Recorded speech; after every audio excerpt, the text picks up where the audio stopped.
Hi అండి, welcome back to our channel అండి. ఇవాళ సండే స్పెషల్ మా ఇంట్లో రసము చికెను. నాకైతే పెళ్ళికి ముందు అసలు వంటలేం రాదు. ఒక టమాటో కూర, పప్పు, ఇలా చికెన్ ఫ్రై అయితే మా ఫాదర్ దగ్గర నేర్చుకున్నాను. చాలా బాగుంటుందండి.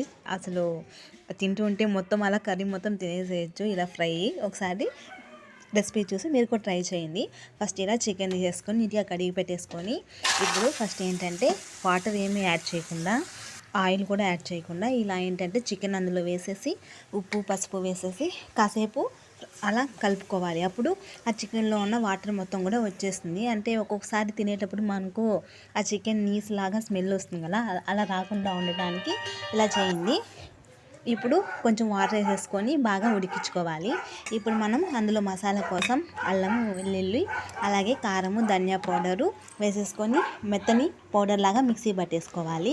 ఇది ఒకటి సరిపోతుంది. గరం మసాలా ఏం అవసరం లేదు. ఫ్లేవర్ అయితే అసలు చెప్పలేము, అంత బాగుంటుంది. చూసారా, ఇలా చికెన్ మొత్తం కూడా బాగా ఇలా ఉడికిపోయింది.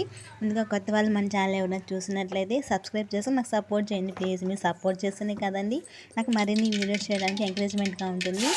ఇప్పుడు ఏంటంటే ఆయిల్ వేసేసి ఆవాలు వేసుకొని ఇప్పుడు మనం ముందుగా ఉడికించుకున్న ఈ చికెన్ ముక్కల్ని ఆయిల్లో ఫ్రై చేసుకోవాలి. అలా ఆయిల్లో ఫ్రై చేసుకోవడం వల్ల ఏంటంటే మనకు ఎక్స్ట్రా టేస్ట్ అనేది బాగా యాడ్ అవుతుంది, చాలా టేస్టీగా కూడా ఉంటుంది.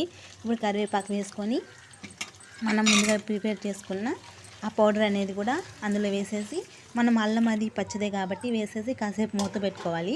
అప్పుడు ఆయిల్లో మొత్తం మగ్గి మనకు ఆ ఫ్లేవర్స్ అన్ని పచ్చదనం కూడా పోయి మంచి ఫ్లేవర్ అనేది వస్తుంది.